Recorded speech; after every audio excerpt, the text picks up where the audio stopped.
In the airport departure hall, I was sweating heavily, anxious as I asked every passenger for money. My plane was leaving in 5 minutes, and it was my only chance to see my father one last time. But I didn't have enough to buy a ticket. I frantically took out all my documents and shared all my information, promising I would pay back the money. Still, the well-dressed, wealthy passengers remained indifferent. I knelt on the floor, helpless, and in the end, airport security forcefully escorted me out. That was the reality in India at the time. Airplanes were still tools only the rich could access. Later, I had no choice but to take the train. After traveling through several connections to get home, I found that my father had already passed away. Facing my mother's reproach, I could not speak a word.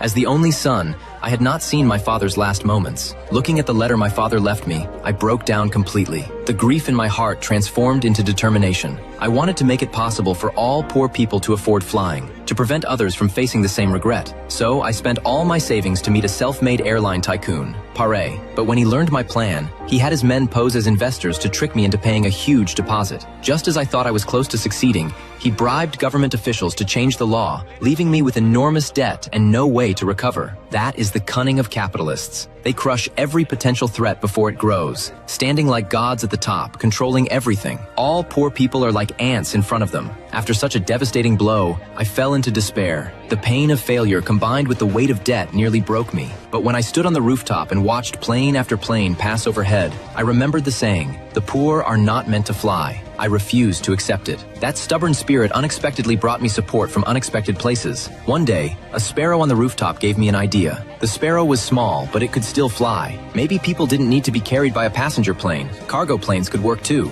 I acted on the idea immediately. A cargo company agreed to support me, since carrying people was more profitable than carrying goods. They would provide the planes, but I had to handle the rest of the preparation myself. At that point, I had nothing. I approached many banks, but none were willing to give me a loan. In my despair, money began arriving in my account from my hometown. I called to ask about it and learned that these were donations from my fellow villagers. Years ago, I had led them in the struggle to bring a train line to our village. Now, knowing I was in trouble, they had voluntarily gone to the banks to send me money. Even if they did not fully understand my plan, they trusted that I was doing the right thing for them. They believed everything I did was to improve the lives of the poor. With the support of the villagers, I was able to raise 31 million rupees.